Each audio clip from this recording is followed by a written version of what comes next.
Spring Classics has started, but we're still in winter mode here in Rochester, Vermont.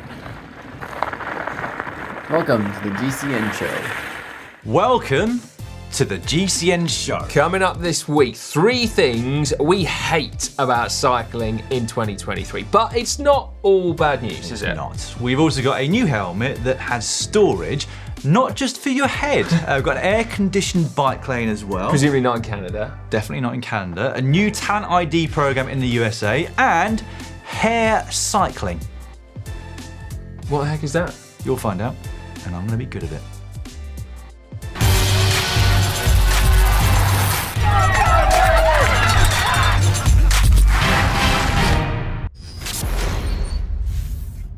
This week in the world of cycling, we learn that pro cyclists have gone soft. Yeah, this is stage 1 of Au Gran Camino, which was called off by the riders due to a few snowflakes falling from the sky. To be fair to them, it did look blooming cold, didn't it? Although Rowan Dennis was bossing shorts for Jumbo-Visma that day. There was one rider, we should say, who did want to continue, apparently. I didn't see anyone. Who was that? The only Canadian in the race, Charles-Etienne Chrétien, who was practically overheating, so warm were the conditions compared with a Canadian winter, or indeed Canadian spring, probably. Yes, or summer in many cases. We also learned that while we've been giving Specialized no end of grief with their eye-wateringly bad head condom time trial helmets, it turns out that Sweet Protection, not a condom brand, nope, I hasten to add, have been trying to up the ante. Whoa! That is heinous, isn't it? It's a crime. Come on, UCI, you know what to do. Ban it, ban it, ban it, ban it. Yeah, we're too old for that side, but Yeah, anyway, yeah. we'll move on. We also learned that the pro cycling season is in overdrive. Tour de France champion Jonas Vingegaard was busy winning 4 races in the space of 3 days, and at the same time as opening weekend in Belgium that saw another Jumbo-Visma clean sweep on the men's side of that race. That's right, I'm trying to work out that 4 wins in 3 days thing. Anyway, Thank you. Lotte Kopecky scored a win in the women's Omloop. This weekend, though, all eyes will be on Strade Bianche on Saturday, and you can all watch it on GCN+. Yes, American friends, yes, Canadian friends, and yes, New Zealand friends!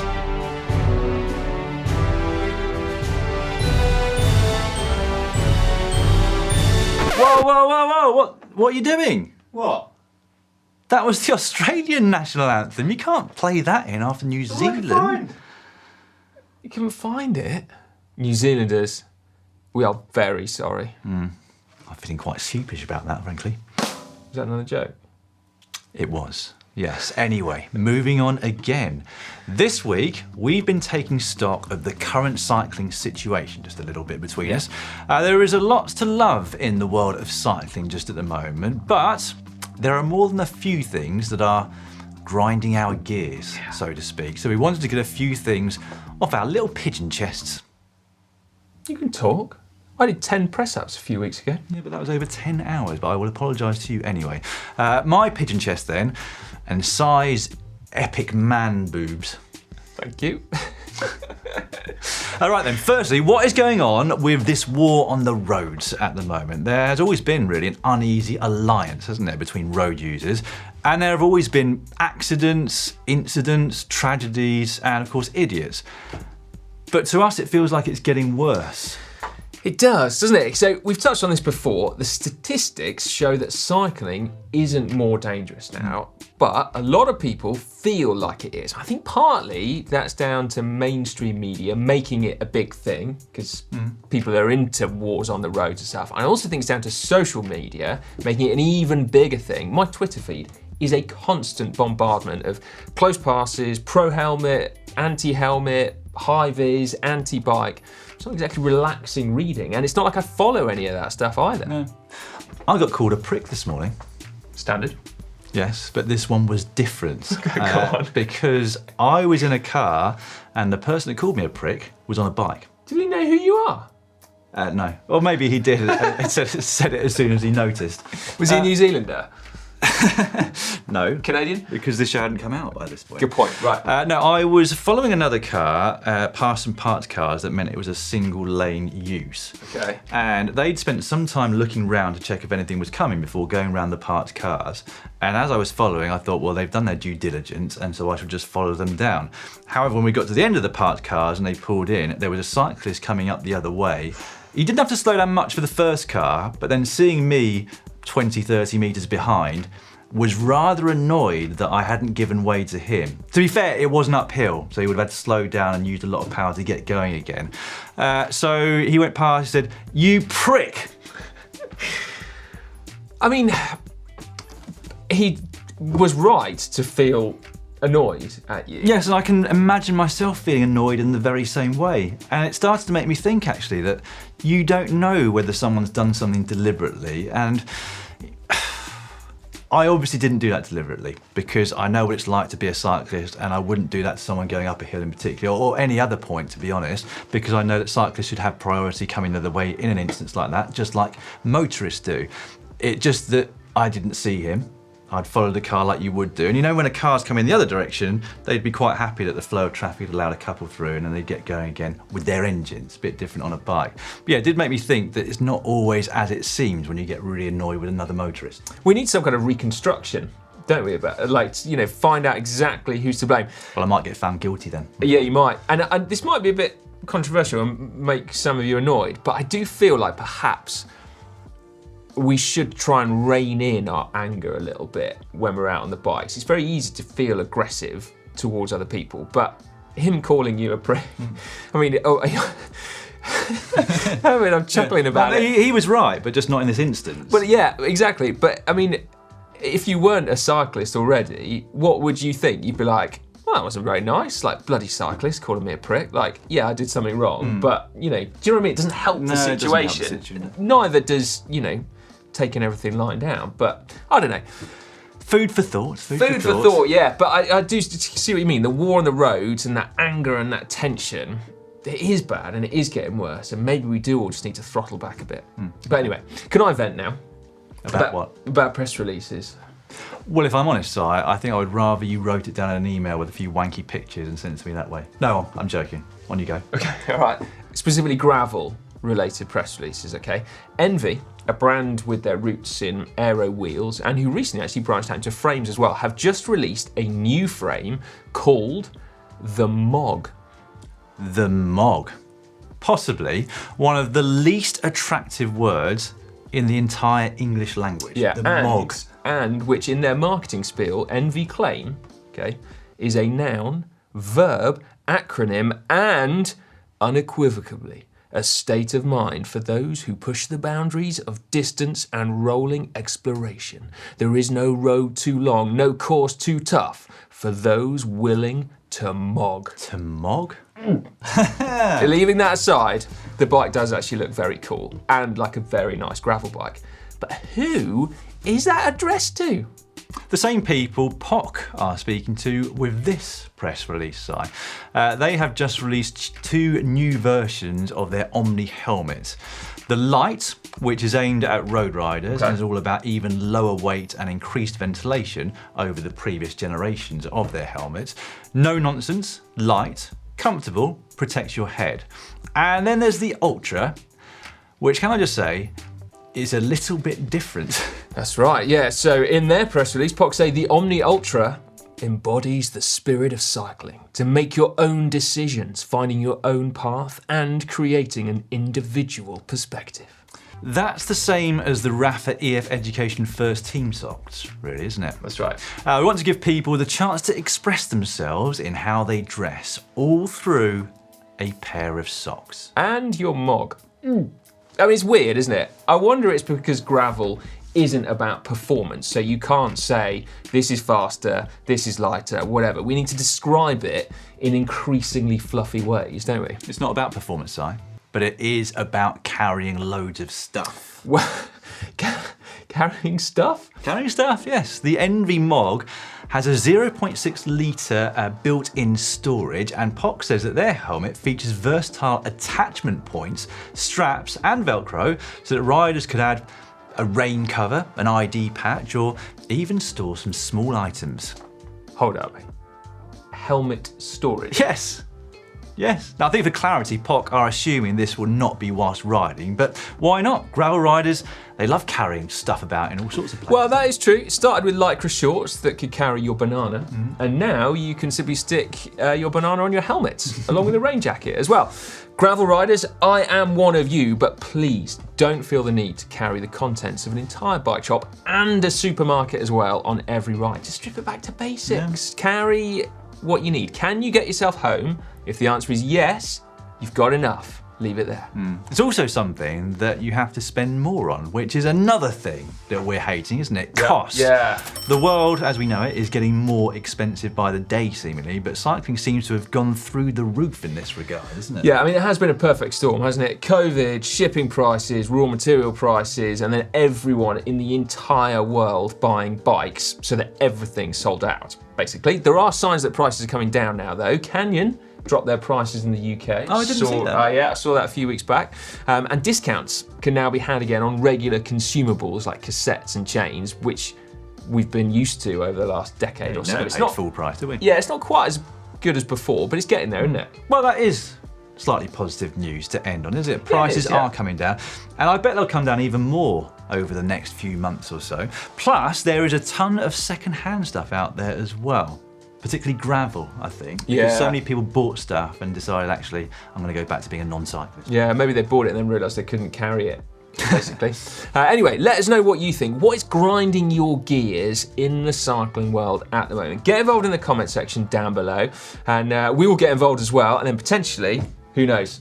Maybe there's a video or a story in that, some coming up soon. Yeah, I look forward to finding out what you're hating about cycling. But no, in all seriousness, we are loving most of it, aren't we? We are indeed. Just before we move on, you might have noticed I am sporting a brand new t-shirt, one of many dedicated to cycling monuments. This particular one, which Si has not got yet, hence the look towards me at the moment, is to celebrate those epic white gravel roads. And talking of which, this coming Saturday on GCN Plus, you'll be able to watch that live coverage of Strade Bianche, including in New Zealand.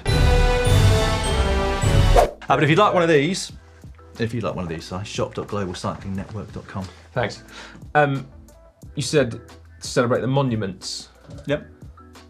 Well, that looks like a white road. I don't remember that on San Remo. San Remo. San Remo. Cycling's 6th monument, isn't it? Everyone knows that. Next up, it is hack /bodge of the week. The first one this week comes in from this username, WBKVGCHFWH. The rear mount tabs on my Garmin snapped off mid-ride. It would no longer clip into its holder, so I taped it to get home. Don't just bring cable ties. True, couldn't have done that with zip ties. Actually, probably could have done that with zip ties. Do you know what I would have done? I would have put that in my helmet storage. See, yeah, that would have been great. That's ideal. I mean, well, no, you probably couldn't see it, could you? Well, unless like, because you can clip your GPS units. They've got like little, like almost like wrist attachments, haven't they? You know the things? Yeah. I've never used one, but anyway, you got them. So you could have that like dangling from the onboard storage. Every time it's not whacking you in the eye, you might catch a glimpse. Yeah, it's like, which way? Like it's like a heads-up display, isn't it? Basically, yeah. What we just invented. I will go with hack just because if you needed it to navigate anywhere, or you're just very, very into your numbers, then you know, back in the day, as you know, Si, I would have done something like that because I couldn't have stood to have done a ride without seeing my numbers in front of me. Absolutely, yeah. If that is a get you home, get your Garmin home fix, it's a hack. If you went out for a second ride with it taped on, then I think you're starting to get towards bodge, aren't you, basically? Yeah, amazing that we're still making the rules up 10 years on, isn't it? Yeah, basically. No, roadside hack. There you go, okay. Done, hack. Hack from me as well, and a hack from not that many of you, 36%. So, because we've only just made that rule up. Yeah, you'll know better next time with your voting. Yeah, right, this next one, crikey, it kind of makes you wince, doesn't it? A Berting 350 slippery seat post. My friend's seat post kept going down on a ride. He put a small but sturdy stick in between the saddle and the frame and attached it to the seat post with some electrical tape. Worked like a charm. There you go. Well, I can see two potential negatives to this. One is that the stick might start to poke through the frame. Yeah, that's costly. That is costly, isn't it? The other is that the stick pokes through the saddle whilst you're sat on it, which is not financially costly, but costly from another sense. Yeah, I'd feel nervous, but actually, you got to say, that's quite a good roadside hack, isn't it? Really, because slipping saddles are blooming annoying. Well, you don't need to tell me, Si. I recounted that story riding home from work just a few weeks ago. Yes, and I think that was the 12th time we've heard that story as well. I'm going with hack then, despite the potential outcome. I'm going with hack as well. Close one, that. 56 for hack, 44 for bodge. Moving on, D for Davy, measure tape tool. I needed to adjust my saddle height, but I always use the eye to check if the tape was in line with the centre of the bottom bracket, which is not ideal. After seeing some 3D printed tools for the job, I decided to make my own version with a cork. I absolutely love this. I absolutely love this, because I literally had this very thing last week when I was setting up a new bike, which you'll see in a video actually tomorrow, if you're watching this on the day it comes out. And I was thinking, it's really annoying. Like, I probably, there's a margin of error of plus or minus 3 millimeters. And that's all important, isn't it?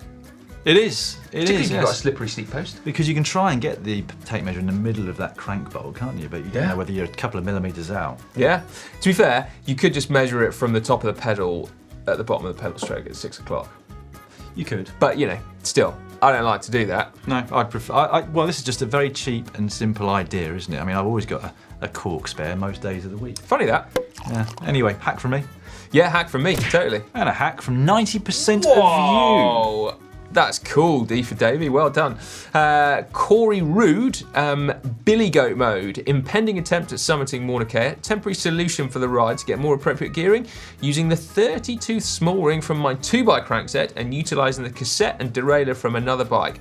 Homebrew 1x, 30-tooth with a 1050 cassette. 1050. Whoa, all it cost was a $35 SRAM GX chain. Now, I would imagine SRAM will be having 50 fits at this, because I'm not sure you're supposed to be able to do that. But I suppose you've taken the battery out of your front mech, so I suppose you are just running it 1x, just with an extra chainring on. Maybe that's all right then. Maybe they'll be okay with that. You'd not think he was just had the battery charging whilst he took this photo? Possibly, I guess. Anyway, I like that. That's a hack. God, it'd take you a long time to get up there in 30-50, wouldn't it? It would be, yeah. Yeah, you need to get... that duration of climbing is a bodge in itself. Well, you like... Not that I'd be any faster, to be honest. It looks like you're on a gravel bike there, maybe, so hopefully you've got a lot of things with you to carry, basically, if you're going to be out there for a while. Yeah. I'm going to go hack simply because 3/4 of voters went with hack for that one. Just don't didn't understand it. Yeah, no. Incidentally, I'm currently out for a Billy Goat leaf vacuum. Just going back to the title of this particularly hack. What's a Billy Goat leaf vacuum? It's like an industrial-sized leaf vacuum that then mulches it. I'm fed up of raking leaves in my garden. So if any of you work for Billy Goat, please, my DMs are open. So instead of a leaf blower, it's a leaf sucker? Yeah. I'd still have to use the leaf blower to get all the leaves down from the bankings that we've got, but then after that I'd like to be able to just go up and down with a leaf sucker rather than rake them all up and put them into bags. Oh, I see. Oh, that does seem like a good idea. Yeah. Did you know, can I just, whilst we're talking about... Well, this is not going to make the light of day anyway, so I'm just going to cut this out. It absolutely will. Whilst we're talking lawns, so my wife's telling me apparently that a petrol-powered lawnmower produces the same amount of emissions in 30 minutes of lawn mowing as a reasonable-sized family car driving 50 miles. Really? Yeah, can you believe that? Well, now I'm thankful I've got 2 electric battery-powered lawnmowers. There you go then. Right. And solar panels to charge the batteries. Anyway. Let's move on. Yes, make sure you get in touch on the app and upload your pictures of your hacks and bodges, or those that you've seen from someone else. And we'll get voting on them over the next week, ready for next week's show, or 2 weeks' time.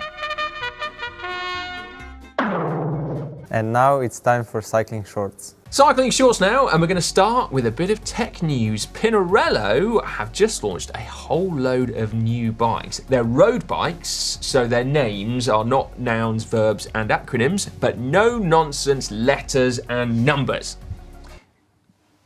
What is it? It was the F9, F5 and F7, wasn't it? That's right, yeah. Yeah, even I can remember all of these, I see. The same F that is, of course, used by the Ineos Grenadiers. Yeah, and Ollie Bridgewood as well. Ah, yeah. true, yes.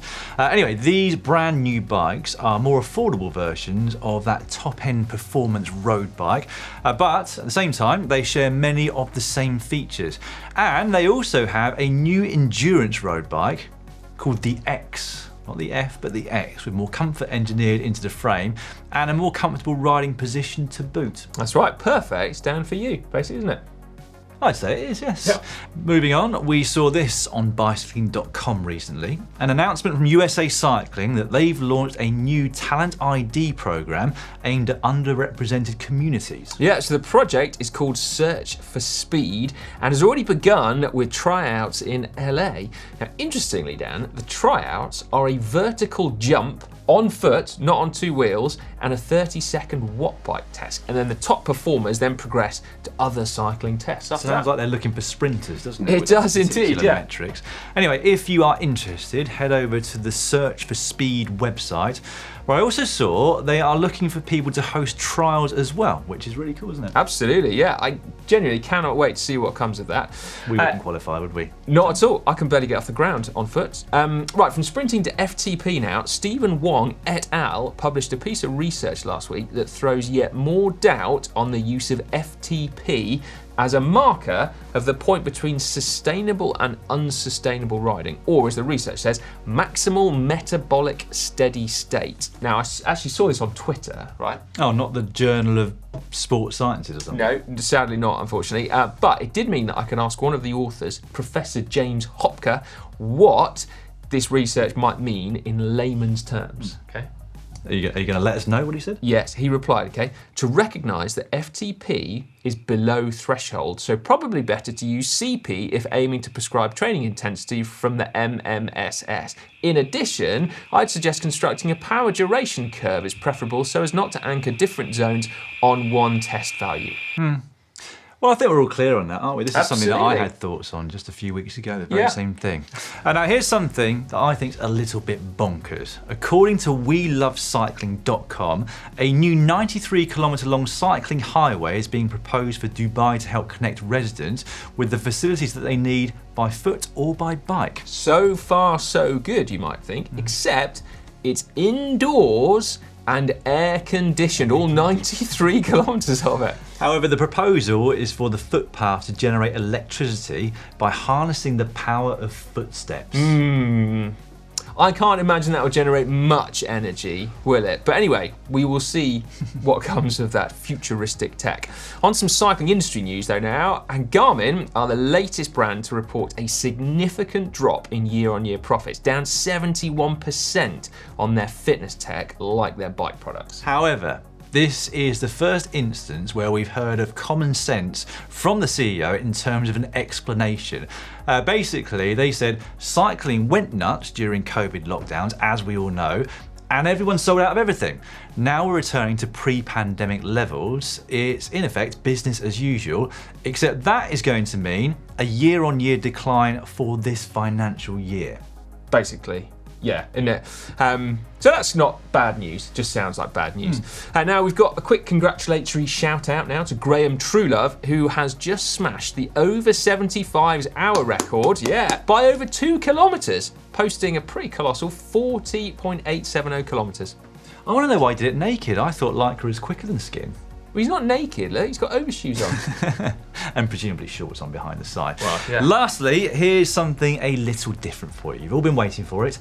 Hair cycling. Yeah, hair cycling. What on earth is hair cycling? Well, I saw this on self.com, and it Okay. actually isn't anything to do with bikes at all. Instead, it refers to changing your shampoo and conditioner depending on conditions. You mean like whether you're riding road or gravel? I would imagine it is exactly like that, yes. Okay. Anyway, we are now going to announce the Global Bike Festival competition winners. Hang on a minute, not so fast. We waited for many minutes for that, and you're just going to gloss over that you just swap between shampoo and conditioners? Yeah, well, it was nothing to do with cycling, so it doesn't really belong on the show. I just thought it was a good headline. Right, okay then. So the winners of, well, the winner of the full BIFTA weekender at the Global Bike Festival, which is in... Whole kit and caboodle. That's it. I'm trying to think what the dates are now. Mid to late June, isn't it? 16th, 17th, and 18th of June. Sounds about right, yes. Yeah, 3 days before my birthday. Does sound about right. Anyway, so congratulations to Finja Hillman. Well done, Finja. Yeah, Yes, absolutely. That's a cracking prize, isn't it? Oh, yeah. We do also have 5 runners-up prizes, and they go to Dimitrios Alimonas, Ellis Vonekli, Sebastian Fritz, Jamie Cattle, and Andrea Havlena. Well done to you all. Well done to you all, and well done, Dan, for getting through those names as well. I muddled through them as best I could. Pronunciation not my strong point. If you haven't recognised your name on that list of 5, then we will email you as well, just in case. So there's no issues there. There's probably people out there watching with a completely different name thinking they've won with that mangling of the names that I just gave. But yes, well done to all of you, and as Si said, we will be in touch. Absolutely, and of course, remember, Global Bike Festival is open to everyone, so get involved. Head over to globalbikefestival.com and you can check out all the details and see what's in store. Yeah, there's a lot in store and a lot of details to read through, but we would love to see you there. It's time now for Caption Competition, that part of the show where you get a chance to get your hands on a coveted GCN Elite water bottle. The days of getting a red one or a black one or a clear one are increasingly numbered, Dan. Are they? Don't you worry yet. My organisational skills are really coming to the fore, and it won't be long before you get your podium It's bottle. almost a second bottle gate in the life of GCN, isn't it? I know, it's a reflection on, so many other things to do, like ride bikes and all that jazz, isn't there? For those of you newer to watching GCN, we once had a boatload of bottles delivered that was supposed to come by air freight, didn't we? Yeah. It took quite a long time to get here, having a lot of pre-orders. Yeah. Anyway, this was last week's photo that we gave you, and we picked a winner, Austin J8335, who said, "But Si said riding slow would make me faster." I like that.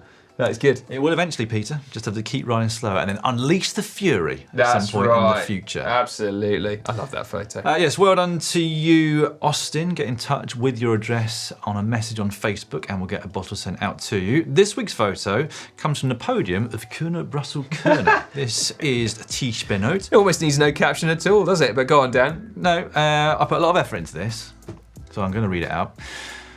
Tish Benoit, the ultimate ass saver. Yeah, you can have a lot of fun with this. You can have a lot of fun with this, yes. Get stuck into the comment section down below with your captions, and we'll pick a best one next week. I'm sure there'll be a lot to pick from on I this feel an ass, said Tish Benoit. You can have that one for free if you like. Can't promise it'll win you anything, but you can have it for free. We will shortly be letting you know what videos we've got coming up for you on GCN this week, but first up, as ever, a few of our favourite comments. Starting from last week's show where Sankt Johansa wrote in to say, "I would pay a medium amount of money to see a video of Ollie and Chris Froome debating the pros and cons of oval chainrings." Oh, like you'll never see me doing a video on oval chainrings. Well, there you go. That would actually be quite a debate, wouldn't it? We should maybe Hard set to that up. argue against 4 Tour de France wins amongst many other top-level races, isn't it? It is. Obviously wasn't holding him back very much. Well, that's it. You'd probably say it's not bad, but... Oh, you agree with Ollie? Yeah, I do, yeah. Do you? Yeah. You used to ride oval rings, didn't you? Well, this is a story I've recounted many times as well. I had one bad day at Tirreno Adriatico and I decided it must be the oval chain rings, so I took them off. Oh, really? Yeah. Oh, there you go. That probably was it, wasn't it? After that, Sastre won a mountaintop finish and Ignatius won a time trial and Heino won a sprint finish, all with oval chain rings. I thought, maybe I'll put them back on. More to the point, did you get 9th at Strade Bianche on oval or round chain rings? Oval, that was just before the Tirreno. Oh, was it? Where I decided it had to be the chain rings that were down. So actually, in your head, you should have got better than 9th. At that point, I was thinking, yes, probably could have won that. I love the confidence, mate. Brilliant. Anyway, yes, that's quite funny. Ollie did a brilliant video on that Lotus bike as well at the weekend. Loads of comments under there. Paradigmic? I don't know whether that's a word. Probably find it in a press release about What if it's gravel soon. Paradigm Mike? Paradigm-ic, it would be, wouldn't it? Anyway, while at the wind tunnel, it would have been good to see how aerodynamic Ollie's hair is. Extra Liz said also, Ollie's hairstyle looks like it was designed by an aeronautical engineer. Does that mean it's aero or not aero? I don't know, maybe it gives him luft. And then also David F2281 said, so my bike is fastest when I'm not on it. This is excellent news. I can let it out and stay on the sofa. Very, very good. I like that, yeah. Meanwhile, under Hank's 550-mile epic, we obviously had tons of really cool comments under that. But the one we picked out came from Fat Coach Know-It-All, who put, Hank is all heart. At nearly 70 years old, I marvel at his heroic feats of endurance. Loved the video. Great cause, great rugby game to top it off too. That's it, yeah. Under Can Ollie Keep Up with the Pros? Another belter of a vid from Ollie last week. Santiago Benitez said, was one of many people actually, I couldn't help but notice how Ollie let it all hang out in this video. I don't believe you're referring to his effort on the bike. No. He was flying low, wasn't he? He was flying very low. And finally, we also had a load of fantastic comments under our top tips for women's cyclists, including this one from Cindy R7248. Yes, yes, yes. Love this video, an open conversation around women's issues in cycling, and I absolutely went into fangirl mode when Stacey Sims was brought into the conversation as an important resource. The more we discuss this, the better it is for everyone. Yeah. Very true indeed.